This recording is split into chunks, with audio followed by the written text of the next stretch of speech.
Hello, friends. Welcome to Surviving Tomorrow, a podcast, newsletter, and publication about navigating life in the age of democratic destruction, ecological collapse, and economic irrelevance. Now available for free on Substack, Spotify, and Apple Podcasts. I'm your host, Jared Brock. This episode is sponsored by Swan Bitcoin. Government fiat money is wildly corrupt, but investing in Bitcoin just turns it into a Ponzi scheme. Instead, we need to be spending and giving crypto to achieve rapid global adoption before centralized surveillance currencies monopolize money forever.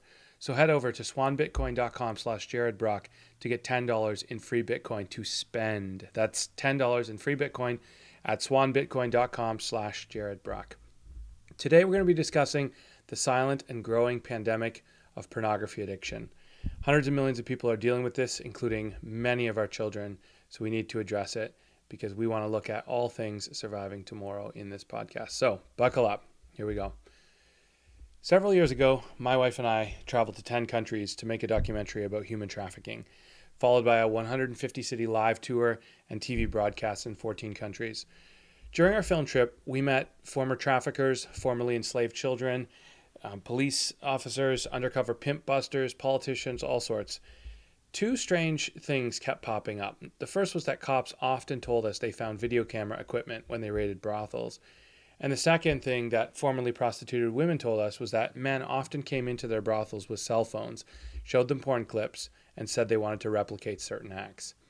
As people who cared a lot about preventing human trafficking, we knew we needed to go upstream and make a documentary about pornography addiction. So we did. We traveled all over America to interview some of the nation's top porn stars and former porn stars, neuroscientists, pro-porn industry advocates, former sex offenders, addiction therapists, politicians, elite researchers, child addicts, and more. The result was a documentary called Over 18, a documentary about pornography.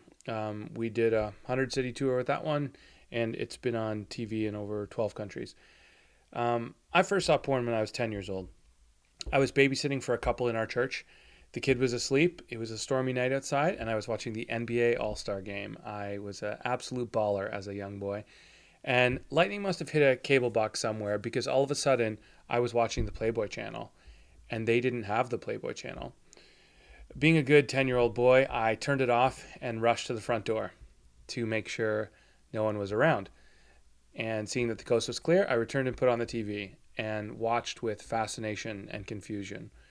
After about 10 minutes, it popped back to the NBA All-Star game, and I didn't see porn again until I moved out of home and got my own computer.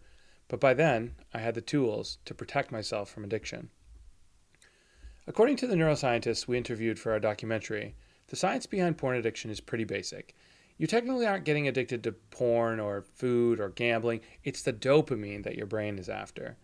When you watch porn, you get a nice little 200% dopamine spike to your nucleus accumbens, your brain's reward center. It's roughly equivalent to a shot of morphine. It feels really nice. But here's the problem. The neuroscientists explain that the cerebral cortex, that forward-thinking, future-planning, self-defending bit of brain mush, doesn't fully develop in boys until their early to mid-20s. The average boy first sees porn at age 11, but his cerebral cortex doesn't fully form for another 10 years or more, meaning he has no way to protect himself from addiction for more than a decade. So what do? We stuff a smartphone in a kid's pocket and tell them not to look at porn. It's worse than giving them a pack of cigarettes and telling them not to smoke. When many people think about pornography, they're not thinking about the porn that most kids are seeing today. Porn has always existed, but the commercial porn industry is just, wait for it, 69 years old.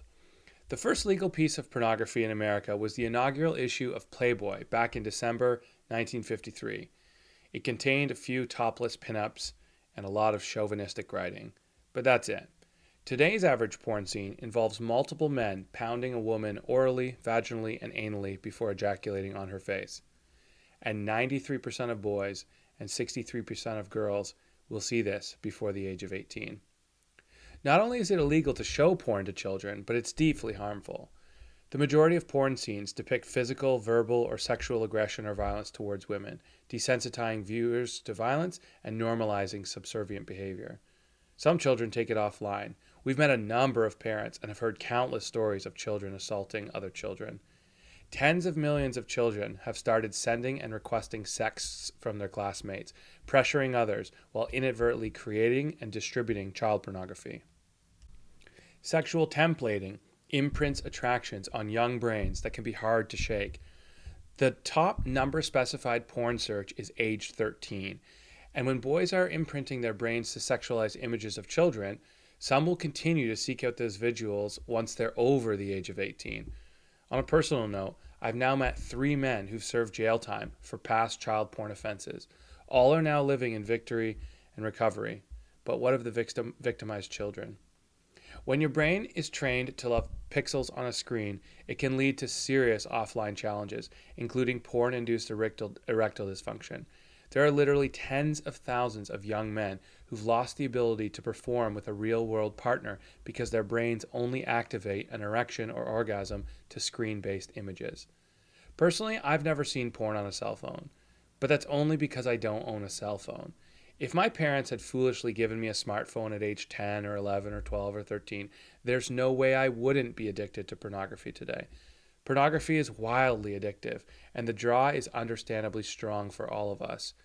What will the future look like if we continue to allow porn addiction to secretly rule our societies?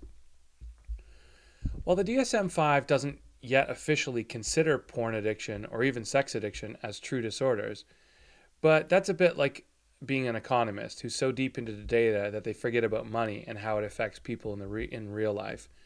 The millions of children and teens who are experiencing overwhelming cravings know the reality of porn's true power.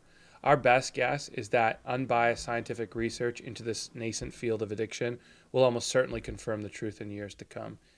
In the meantime, there are 3 necessary components to ridding our society of the blight of commercialized, sex-based pornography. The first is age verification. We need meaningful age verification. Even the porn stars we interviewed agreed that clicking the "Are you over 18" button obviously isn't enough. You can't buy alcohol or cigarettes or drive a car without real age verification. So why should children be allowed to addict themselves to hardcore sexual violence? No, this isn't a violation of free speech. But this doesn't have to be a privacy violating nightmare where the government suddenly knows who all is looking at what. Interestingly, MindGeek, the shadowy offshore monopoly that rules the world of pornography, has already invented a technology to safely and securely verify adults without compromising privacy. Every nation needs to mandate meaningful age verification immediately if we care at all about our children's mental health and long-term sexual well-being. The second thing we need is education. Current addicts, parents, and children deserve to know what they're up against. Porn, sexting, age verification, and addiction prevention should be a part of every school's curriculum, regularly addressed in order to protect our children from a world of pain and regret. The third thing we need is cultural transformation.